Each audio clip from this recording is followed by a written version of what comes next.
এমবাপের প্রতিশোধ নাকি মানের ইতিহাসের পুনরাবৃত্তি?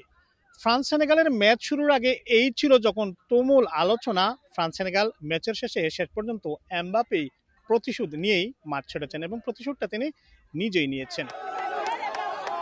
ফ্রান্স সেনেগাল ম্যাচের প্রথমার্ধে ফ্রান্সকে সেই ছন্দে দেখা যায়নি, তবে দ্বিতীয়ার্ধে ফ্রান্স ছন্দে ফিরে আক্রমণ এবং পাল্টা আক্রমণের মধ্যেই খেলা চলতে থাকে। ৬৬ মিনিটের মাথায় শেষ পর্যন্ত এমবাপেই প্রথম গোল দিয়ে ফ্রান্সকে এগিয়ে নিয়ে যান। তখন দর্শকদের ছিল বাদ ভাঙা উল্লাস। ফ্রান্স যারা বাঙালি আছি এখানে প্যারিসে বসবাস করি, আমাদের সবারই প্রত্যাশা এবছরের বিশ্বকাপ ফ্রান্সেরই হবে। তবে কিছুক্ষণের মধ্যেই সেনেগাল গোল পরিশোধ করলেও শেষ পর্যন্ত সেটি টেকেনি, অফসাইডের কারণে রেফারি সেটি বাতিল করেন। ৮২ মিনিটে বার্কোলা আরেকটি গোল দিয়ে ফ্রান্সকে এগিয়ে নিয়ে যান, তবে সেনেগালও এক গোল পরিশোধ করে। তবে শেষের দিকে কিলিয়ান এমবাপে আরেকটি গোল দিয়ে ফ্রান্সকে এগিয়ে নিয়ে যান। ফ্রান্স সেনেগালের ম্যাচকে ঘিরে রাজধানী প্যারিসের বেশ কয়েকটি স্থানে ফ্যান জোন স্থাপন করা হয়েছিল, সেগুলো ছিল দর্শকদের উপচে পড়া ভিড়।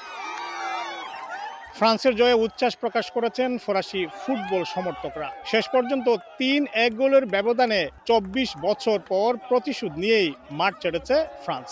ফরাসি ফুটবল সমর্থকদের প্রত্যাশা, তৃতীয়বারের মতো বিশ্বকাপ জয় করে ঘরে ফিরবে দিদিয়ের দেশমের শিষ্যরা।